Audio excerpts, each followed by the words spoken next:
Hello students, today's lesson is about stationary waves.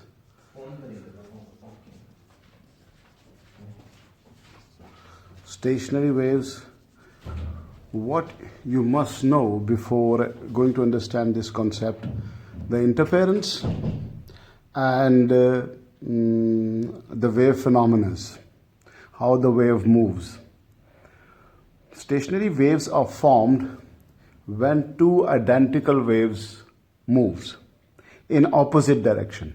Before that, in interference, you have studied that two waves meet at a point and then they define constructive region or destructive region or maxima or minima. But in this case, you need to be very careful describing stationary waves. It also requires two waves but traveling in opposite direction. So I just write on some bullets: two waves,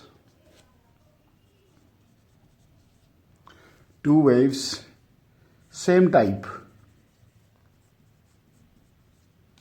Same type means sound wave can be used to form a stationary wave, and the light wave can be used to form or can make a stationary wave, but you cannot use a one sound wave and one light wave. They should be of the same type.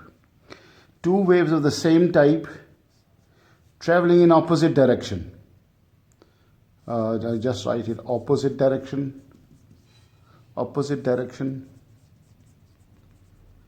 and then they must meet.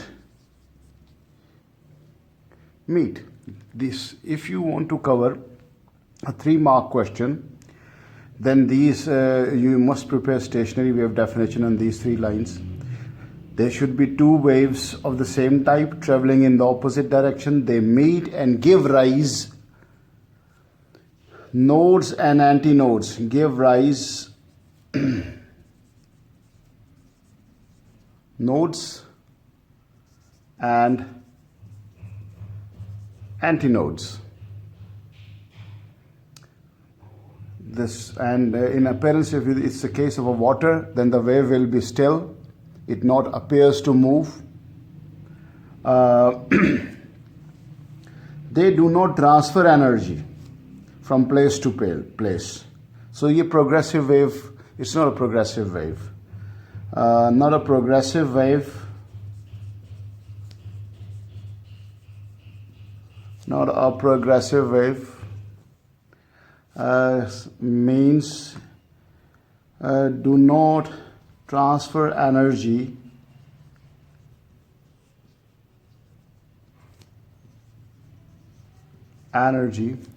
from place to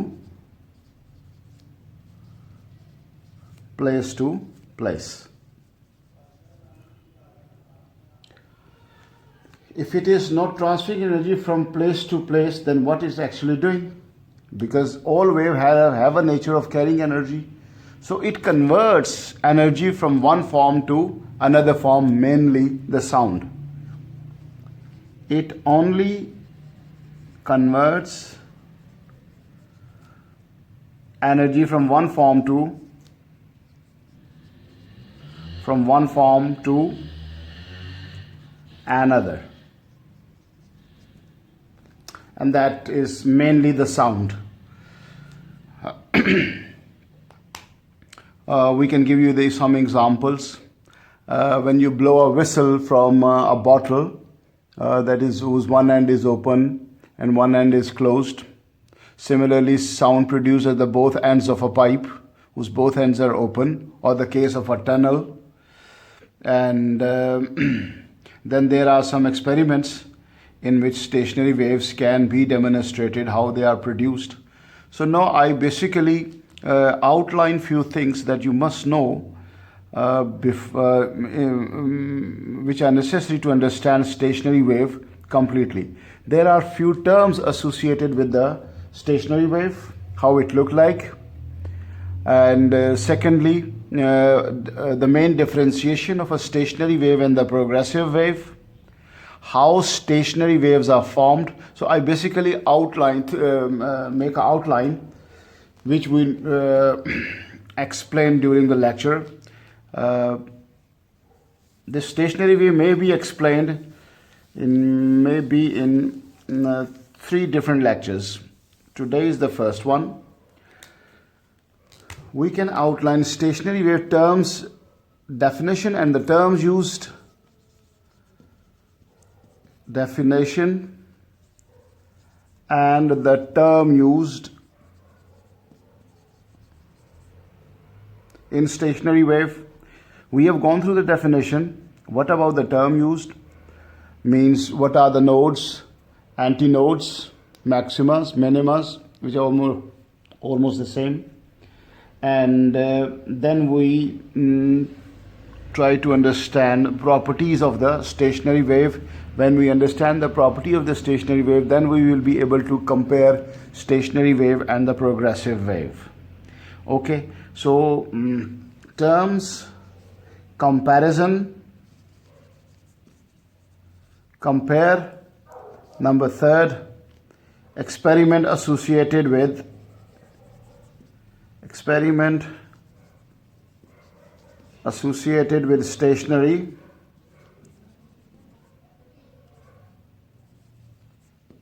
stationary wave. Now we will definitely not reach up to that mark. We can go up to the comparison and might be some examples. Examples will be attached to each case of the of these type of outcomes. All these can be explained by using example. For example, if someone says that define stationary waves, 2 marks and then 3 marks, then what the maximum thing that you must know? Stationary waves are two waves of the same type. Same type means you have the same frequency, same wavelength. That makes the same type. And you can use the word identical waves as well. When you have the same frequency and same wavelength, the waves, if the type is same, frequency is same, and lambda is same, type means it's a sound wave, and then we have same frequency, same lambda, so they can be called as an identical wave. So 2 identical waves traveling in opposite direction, when they meet, they give rise to node and antinodes. These all things should be the part of the definition, a little bit description. All right. Some students think that this can be demonstrated by choosing a single wave and reflect it with some surface, and then we can generate a stationary wave. That is basically associated with the experiment with stationary wave, how stationary waves are formed. So this process or this thinking of the student is right. The stationary wave could be a reflection of a wave. When an incident wave and a reflected wave, when they meet, they can give rise to a stationary wave. Now incident wave and the reflected wave both are of the same type. Fine. But if there is no reflective surface, even then stationary wave can be formed. Means 2 waves traveling in opposite direction, and they meet in such a way that they create a loop which form nodes and antinodes. So let's move to the further part of our lesson by using different terms that we use in stationary wave.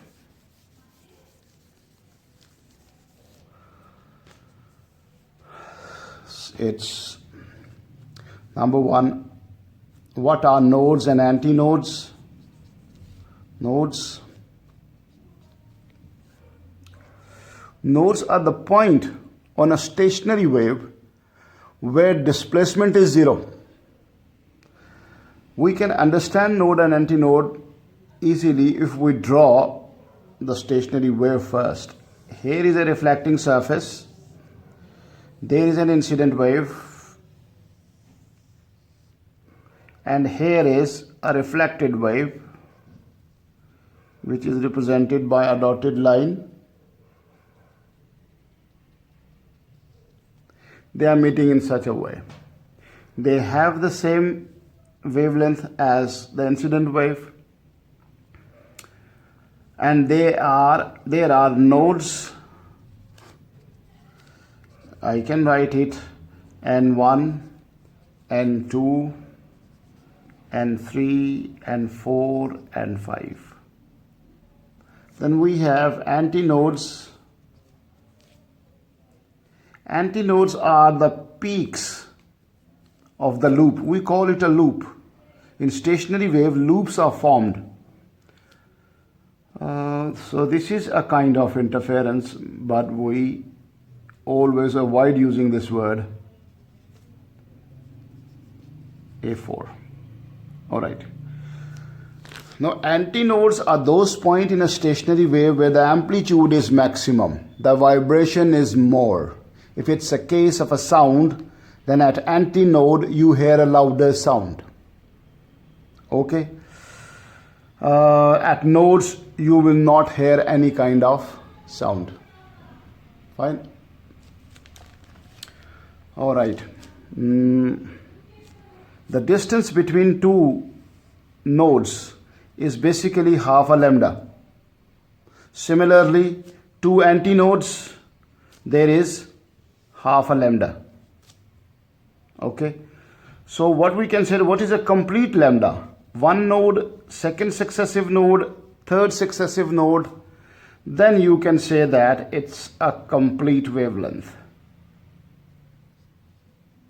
Here is a node, here is a node, here is a node. Similarly, between three successive antinodes, you have lambda. Okay. Now we discuss some properties of the stationary wave. One we have already discussed. Energy is not transferred in stationary wave. Means I write it down here. No energy transfer. Place to place. No energy transfer. Place to place. Now what it means, I just make a small picture here at the corner. If this is the stationary wave, if this is a stationary wave, then energy is transferred within the loop, not to the adjacent loops. Means place to place nahi hai ye. Second point is, in stationary wave there are different amplitudes. Look at this, I'm making a portion of a stationary wave, just a portion. Look at this, what I am doing.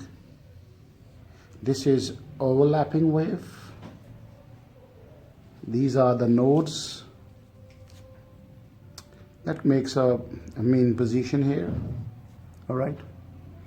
Just I have taken a one part separately here. Now there are some particles here, particle of the medium. How they move. How they move. In our progressive wave, the particle of the medium was following the direction of the direction and the motion of the previous one. When this one is following this one, that one is following this one, then this one, then this one. So every particle has a chance to come at the peak. Every particle has a chance to come at the trough site. That's how they move. But in stationary wave, it doesn't happen. It's basically, it looks like an illusion. Particles are vibrating, but they are vibrating at their fixed positions. They are not following the motion of the next particle, like this way. So now if this particle is moving up and down like that, that particle is moving up and down like that, this particle is moving like that, that is moving like that, this is moving like that. So what we can conclude, every particle has its own amplitude. This cannot go up to that amplitude or up to that amplitude like progressive wave. This cannot join that crust part or antinode part. But the most beautiful thing is all these particles complete their vibration at the same time. That's why they look stationary. They move in the same time. If it completes its cycle in the same time, this particle completes its cycle in the same time, which is the time period of the wave. So that's why they appears to be still, stationary still appear on it. So this means that which particle is moving more fast. If in time t this vibrate in this position, in time t1, so t1 is basically is the same time, but this particle move more fast because it has to cover more distance, and this particle move faster than everyone else because it has to complete its cycle in the same time as the other particles are doing. So the second point is every particle has its own amplitude. They don't have a varying amplitude, but in the progressive wave they have a varying amplitudes. Look at this, here it is. Its amplitude is small, but its amplitude is large. When this goes in here, it moves with a larger amplitude. So one particle moves with various amplitude, but in stationary wave it doesn't happen. So that is your second part related to the amplitude. And the question generated, when the interesting question generated in the past paper was which particle is moving fast. This is moving fast because it covers in the same time the longer distance. Fine.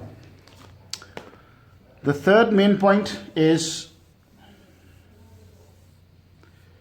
the particle within the loop has a zero phase difference, and the particle with the adjacent loops has a 180. So it carries only two phase differences cases.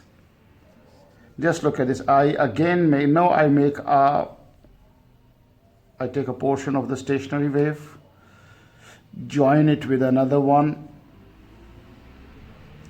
join it with another one to explain this point. Now this is a loop. All particles in here within the loop, they have a zero phase difference. Phase difference is zero. They all moving in the same, you can say that, same style, same direction. And they are moving in the same but in opposite. So when we pick a one particle from this loop and map it with the particle with that loop, that makes a 180-degree phase difference. So stationary wave has its own specialities. Particle move in the same direction in each loop, and in the adjacent loop they move opposite. These are the only two cases, not more than that case. Okay. In terms of progressive wave,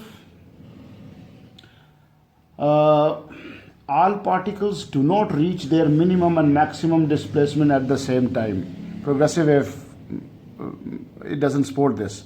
But in a stationary wave, all particles reaches at their minimum and maximum position at the same time. Particle within the loop is basically having a zero phase difference. In progressive wave, the particles between two crust is not means that they are 180-degree opposite, or between one point to the other point half a lambda, they have 180-degree phase difference or many other angle difference.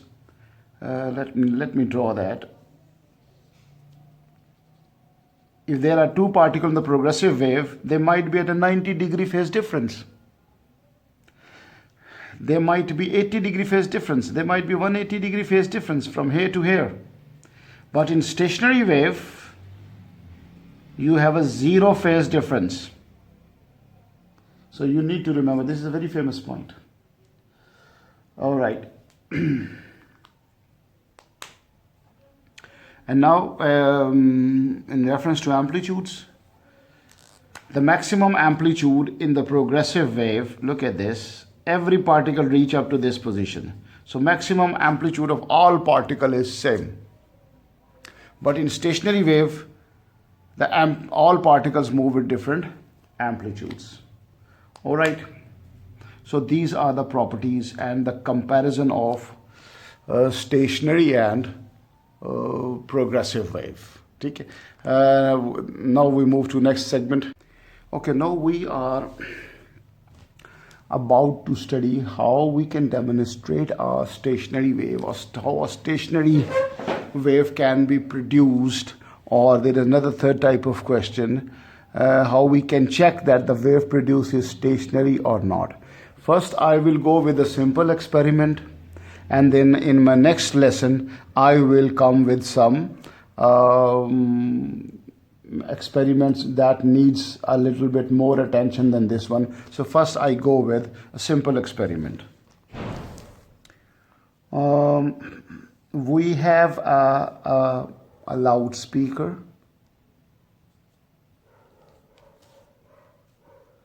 or the signal generator who generates the signal. The waves are sent to a reflector. Here is a reflector. Then we have a position of a mic connected to CRO.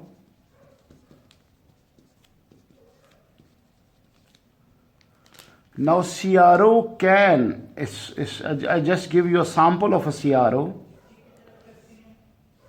Just give you a sample of a CRO, how the wave will look like.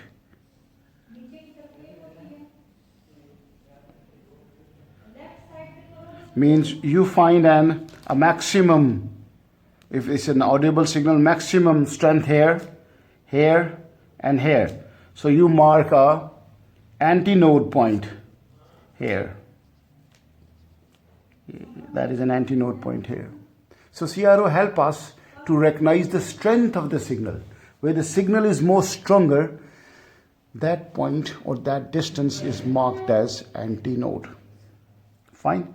The signal could be of any kind. It could be some other kind of wave, but every kind of wave has some peak values and some low values like that. Fine. So let's explain this experiment. First, we'll label this experiment. This is a source of sound or signal generator. So write that signal generator. The signal generator benefit is that you can alter the signal if you are not getting a desired result. You can change the frequency. Okay, this is a reflector. Now you move the mic from A to B such that maximum and minimum values are seen on the CRO. Mark the point where the maximum value is seen. These points are known as antinodes. And the distance between two antinodes is lambda. So this experiment can also be designed how you can find the wavelength of a stationary wave. When the distance between two antinodes is half a lambda, you multiply it with 2, you get a complete lambda. Okay.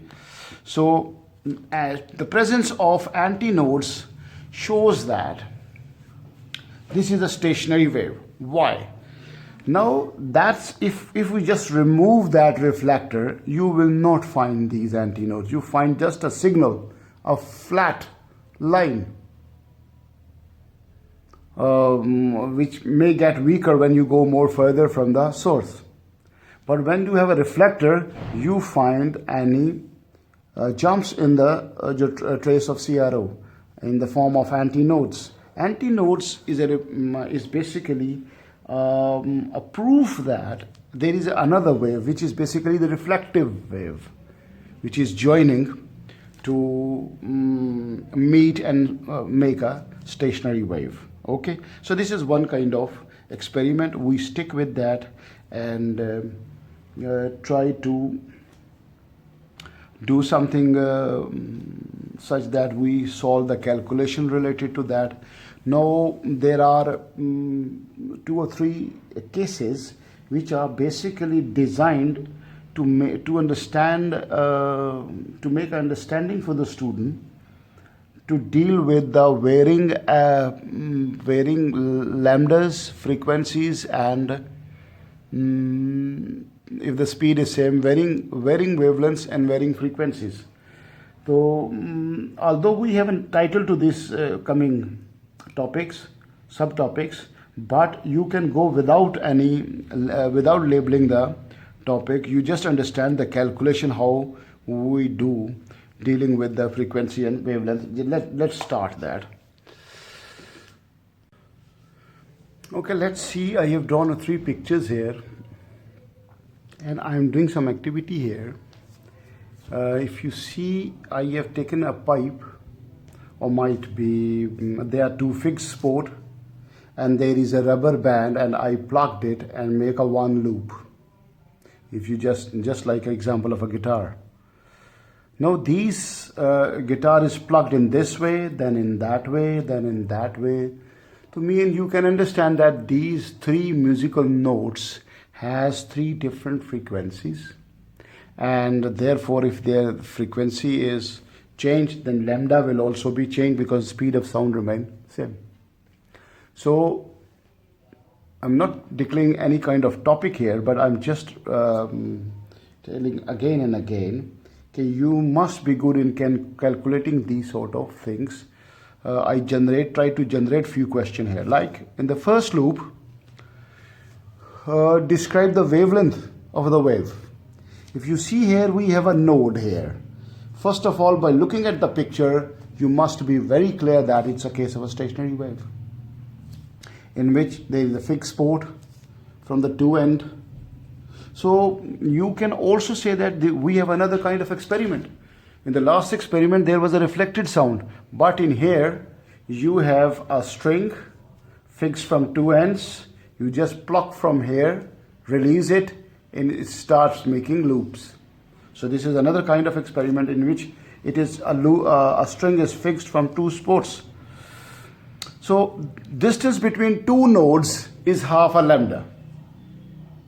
If this is half a lambda and that is 20 centimeter, then lambda will be equal to 40 centimeter.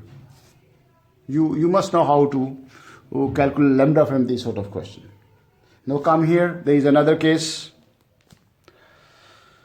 Now length is again 20 centimeter, but this is node, and this is node. If you see here, there is a complete wave. And if you are more good, you know that 3 successive nodes make a lambda. So lambda is equal to 20 centimeter. You also know that V is equal to F lambda. Frequency and lambda are inversely proportional. If the lambda has gone down, frequency will be up. Look at this. Frequency is up. There is a half wave, there is a complete wave. Now come in here. Node, node, node, node. 3 successive nodes makes a lambda. 2 successive nodes make half a lambda. So that makes 1.5 lambda. 1.5 lambda is 20 centimeter. Then lambda will be 20 over 1.5. It might be, let me use the calculator.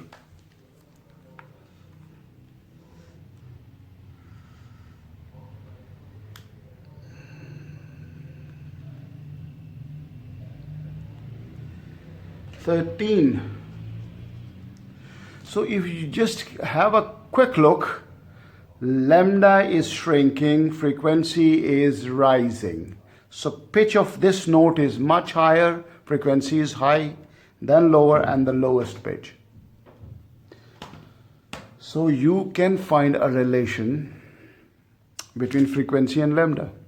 That is the difficult part, but this is the mostly we use this sort of techniques or concept to calculate lambda. You must or you try to know this variation in lambdas. Okay.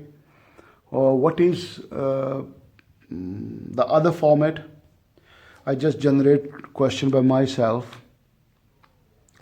What is the distance between two nodes? Half a lambda, that is 20 centimeter. Now what is the distance between two nodes? It's a half a lambda, but this will be 10 centimeter this time, because complete is 20, that is 10. Now what is the distance between two nodes? You make 13.3 lambda divided by 3, you will get that answer. So you must have these sort of expertise with you. Okay. All right. Now, before going to explain what we are, how we deal with the different type of frequencies, or should we be able to generate a relation for the frequency with them? No, this is a bit higher level. It is related with your the quality of study that you are doing, but you can say that that point is going to be related with the A and A star students. So let's start doing that one.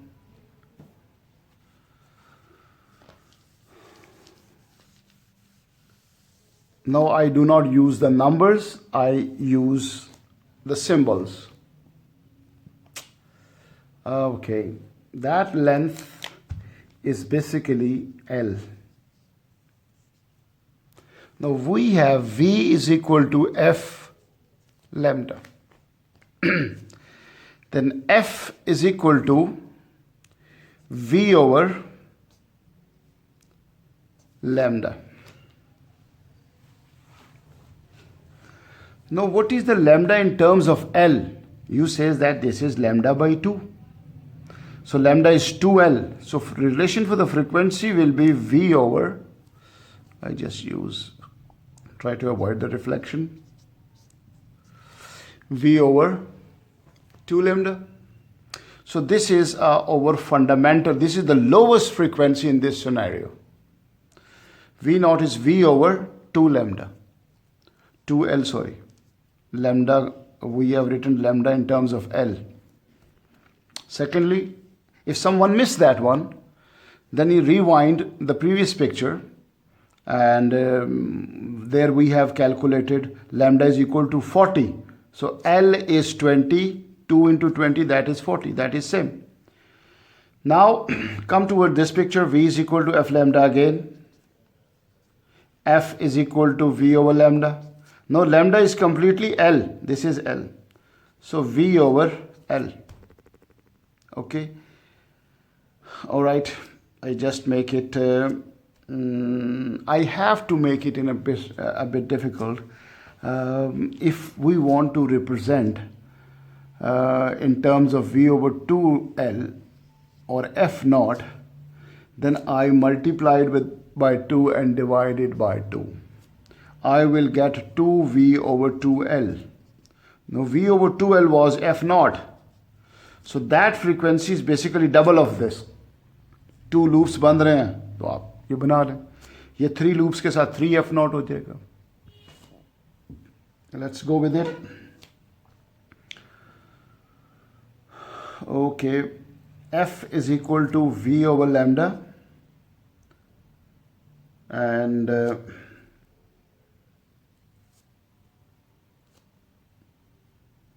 lambda is equal to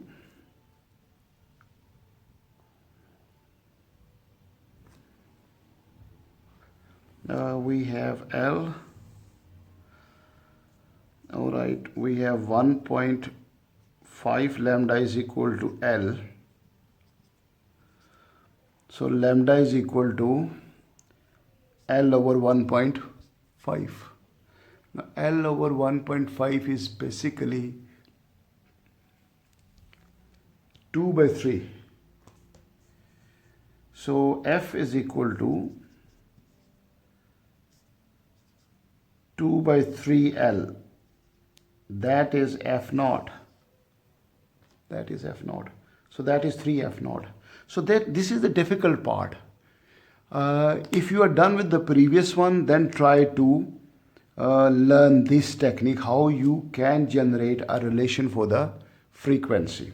Okay, if you just rewind this video and see it again, you will definitely come out of it. I will repeat that concept again in my next lecture. It will be titled as stationary wave part 2. Now this is stationary wave part 1.